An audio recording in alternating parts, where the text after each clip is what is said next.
Un homme retranché depuis 3 jours en haut d'une grue à Nantes. Il réclame le rétablissement de son droit de visite sur son fils de 2 ans. On en parle avec nos 2 invités. Éric Boccherelli, bonjour. Bonjour. Vous êtes juge aux affaires familiales à Nancy, secrétaire général du syndicat de la magistrature, mais aussi maître Gad Cohen. Bonjour, vous êtes avocat. Comment doit-on analyser ce qui se passe? Est-ce que c'est un jusqu'au boutiste ou est-ce que ce type de situation pourrait avoir tendance à dégénérer et donner ce qui nous est donné à voir en ce moment? Écoutez, je suis juge des enfants, pas juge aux affaires familiales, mais on est dans des situations similaires. En tant que juge, nous devons essayer de comprendre ce qui se passe chez chaque personne, chaque affaire. Et là, je ne doute pas un instant qu'il y a de la détresse chez cette personne. Et bien évidemment, on ne va pas non plus obtenir gain de cause parce qu'on monte sur une grue. Maître Cohen, vous rencontrez régulièrement des pères comme ça en grande détresse par rapport à cette situation? Oui. Oui, parce que alors qui heureusement ne vont pas réagir comme M. Charvet le fait, en grande détresse parce qu'ils ont l'impression de ne pas être écoutés. Ils ont l'impression que leur place n'est pas celle de la maman. Les hommes ont changé, les hommes sont beaucoup plus proches aujourd'hui, sont prêts à prendre beaucoup plus de temps avec leurs enfants et ne comprennent pas que le régime dans lequel on les place à la suite d'un divorce notamment, enfin une rupture conjugale, ne soit pas le même que la maman. La maman a des droits qu'ils n'ont pas, qu'on ne leur reconnaît pas. La loi leur reconnaît ses droits. Pour autant, en pratique, on ne trouve pas, il y a un déséquilibre dans la situation de la mère. Alors justement, si on regarde un peu les chiffres, certains dénoncent, comme Serchalin, une justice à 2 vitesses, 73% des enfants sont confiés à leur mère en résidence principale. Est-ce qu'il y a une volonté des juges d'accorder une priorité à la mère ou est-ce que ce sont à chaque fois des cas individuels qui donnent raison, entre guillemets, à la mère ? Alors il n'y a pas du tout cette volonté, il y a peut-être une société qui évolue lentement, mais l'ensemble de la société évolue lentement. Il faut relativiser ces chiffres, hein. Il n'y a que 20% de situations où les parents ne sont pas d'accord sur la question de la résidence de leur enfant ou l'exercice des droits de visite.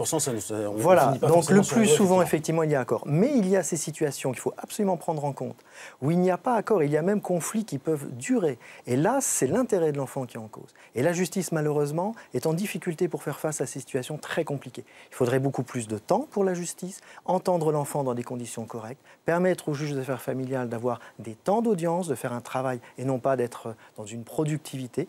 Et puis également au syndicat de la magistrature, nous défendons cette idée qu'il faut absolument faire davantage de médiation familiale en amont. Justement, Maître Cohen, combien en pourcentage y a-t-il d'hommes qui demandent finalement cette garde alternée? Alors c'est très variable, c'est-à-dire que vous avez... c'est très variable. Que je précise. Moi, je n'ai pas tendance à conseiller la garde alternée.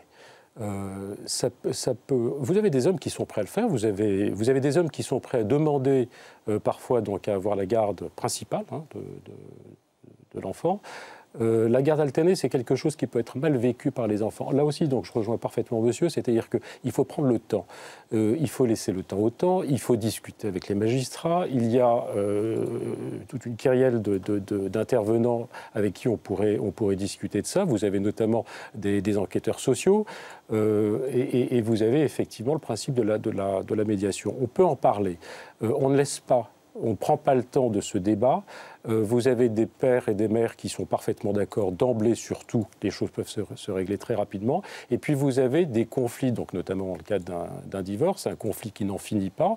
Vous avez des décisions qui sont prises entre-temps et vous avez un conflit qui va finir par déraper, c'est-à-dire qu'au travers de l'enfant, le divorce va se poursuivre, il peut y avoir des violences et puis on peut arriver à ce type de situation où on règle ses comptes. Alors entre l'avocat qui défend les intérêts d'un parent, le juge qui doit prendre une décision, est-ce que comment vous appréhendez l'un comme l'autre, comment vous intégrez l'intérêt de l'enfant quand vous devez vous attaquer à un dossier en particulier? Comment ça se traite, comment ça se ressent en fait? Oui, c'est ce travail qui est essentiel, hein. C'est-à-dire qu'au moment de la séparation, on a des parents qui parfois n'arrivent pas à faire la part entre leur conflit d'adultes et leur obligation, leur rôle de parent.